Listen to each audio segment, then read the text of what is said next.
Good morning, everybody. I'm headed up to Dragon's Tooth. It's about 8 in the morning on day 73. Let me get spun around.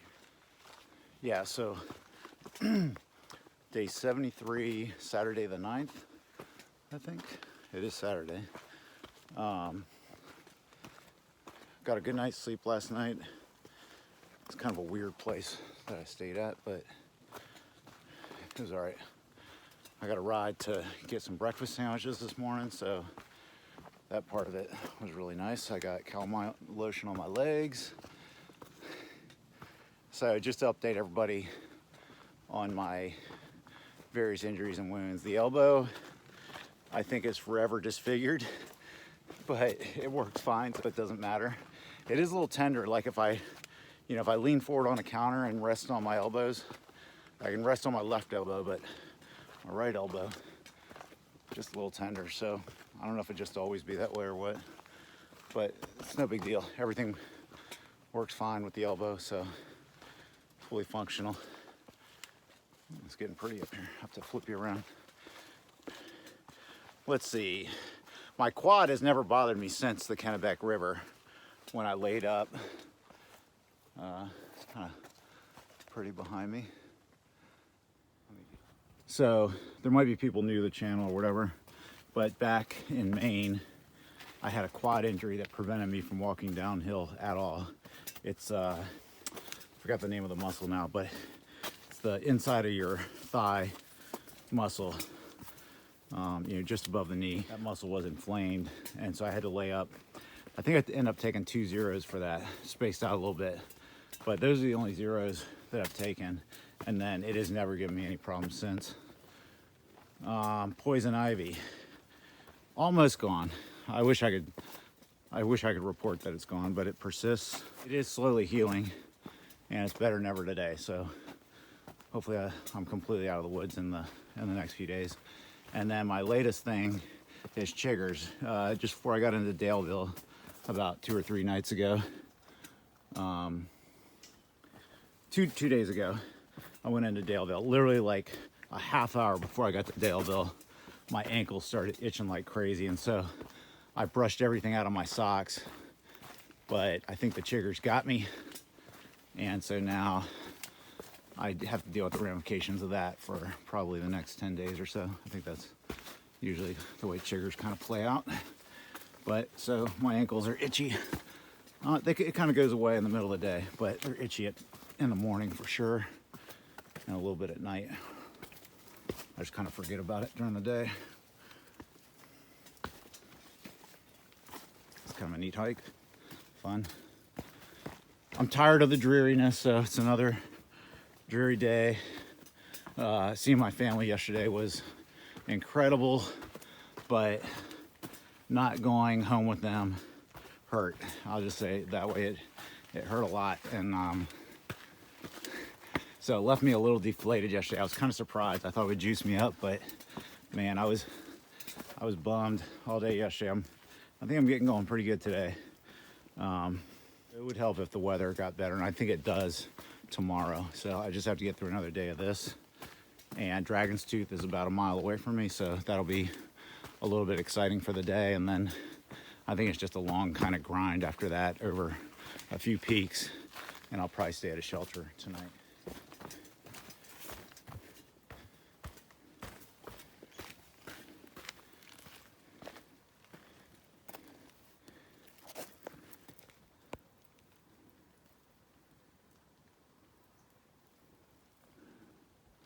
Man, I have these views up top, so I figure I'll grab them now.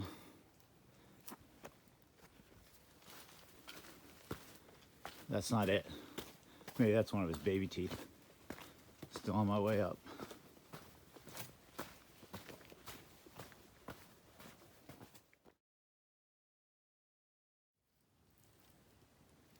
I call this dragon's tongue.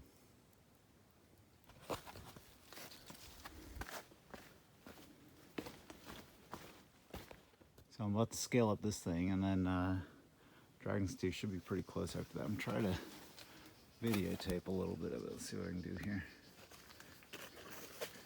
Kind of a cool hike, or a cool climb, I should say. Hard to keep the camera pointing in the right direction and climb and get the handholds. Here. I'm gonna take the high road here.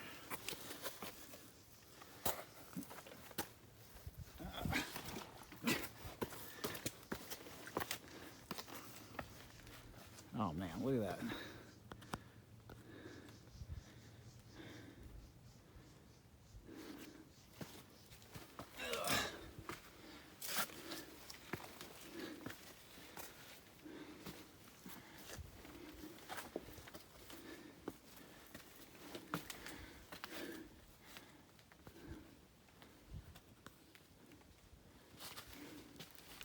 So it is a little blue trail to get down to Dragon's Tooth. I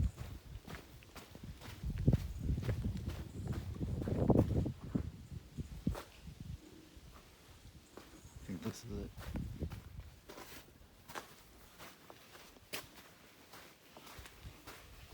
Would have been cool to tent here last night, but all right, this is a super cool area. I'd love to bring my kids up here. So I'm going up there. Try not to get wet. There's puddles and stuff in here. The great abyss out there. Southern Maryland. Oh, okay. I tried not to get you in my video. I just wanted to Oh, you're fine. get. Do you want me to get a picture of you? Yeah, I would like to.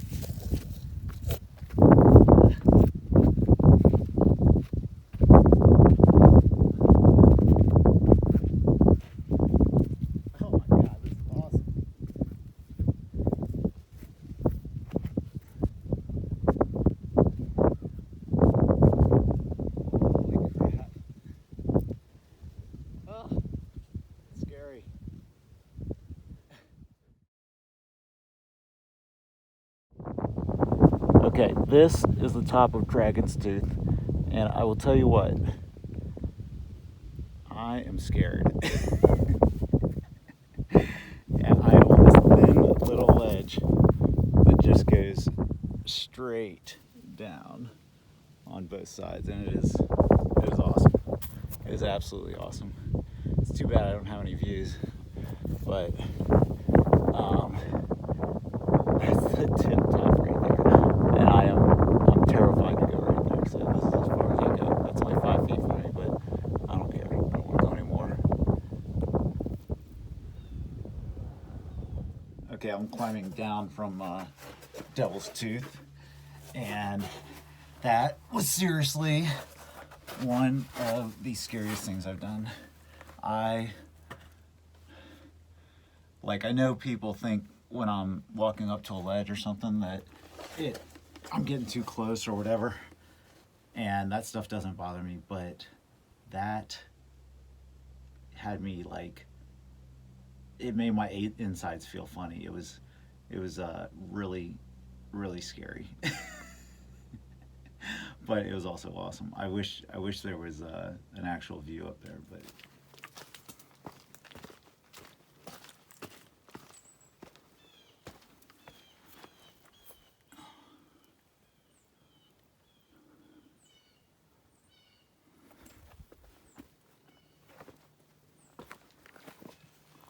moving a little slow today. Terrain's a little pretty rocky, up and down all the time, so slow progress.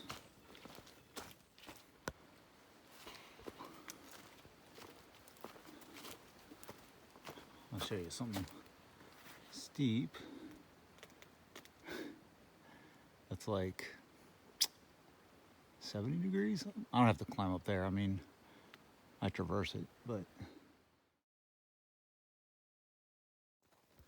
So this is the monument to Audie Murphy, World War II veteran. It's in a very interesting place, but it's really kind of neat.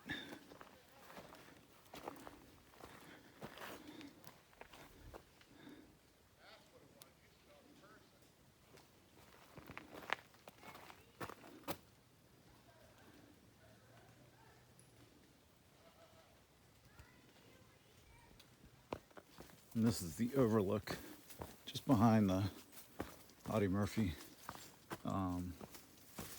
memorial. A little bench right here, cute. I'd like to sit down, but everything's wet, and I don't want to be wet. Another blank look for me.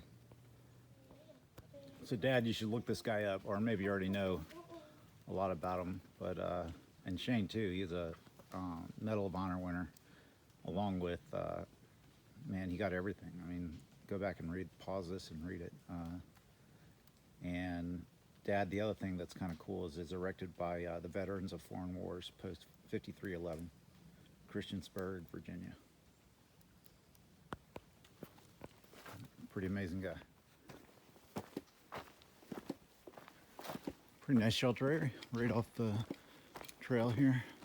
Yeah, I might put my feet up for 5 minutes. I'm gonna keep moving. I'm trying to make it to a shelter that's about 13 miles away. I think I'm gonna get there after night. This is the Naday shelter. Got some good tent areas. Look like they took a little effort to level the table.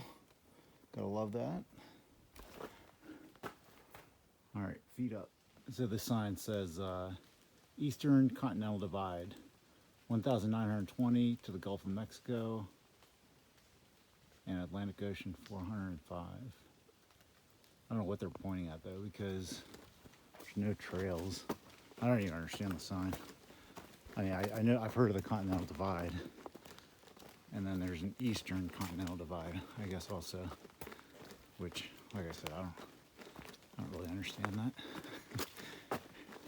Seems like you just have an infinite number of continental divides. Well, I did pass 15, more importantly, I passed 1,500 earlier. I'm way past it now, but that's a pretty big number, so excited about that. And I'm up here in the mist and the haze and the dreariness and the drizzle. I will just tell you, the woods are very spooky. So I'm coming up on these, they're cairns that the theory is were built by farmers a long time ago. There's a whole series of them along this little route right here. And I'm not sure why that's the theory, but that's what it says in Gut Hook. My other problem is I've been walking through green stuff for like the past 3 or 4 hours, and it just steadily keeps getting worse. Like, I've walked through so much green stuff, and the moisture is making all this, makes all the plants kind of lush, and they creep in on the trail more. And I'm a little worried about poison ivy because I think I've passed a lot of it. I'll try to do a big wipe down tonight, but I'm pretty sure it's unavoidable through here. I'm just hoping I don't, I mean, maybe I'll look out and don't pick up any. I don't know what the rain does to it. I don't know if it helps it get on you or kind of prevents it from getting on you. But I've been trying to avoid it all. It's just that sometimes you got to walk right through it. Yes. Oh, there's my cow friends.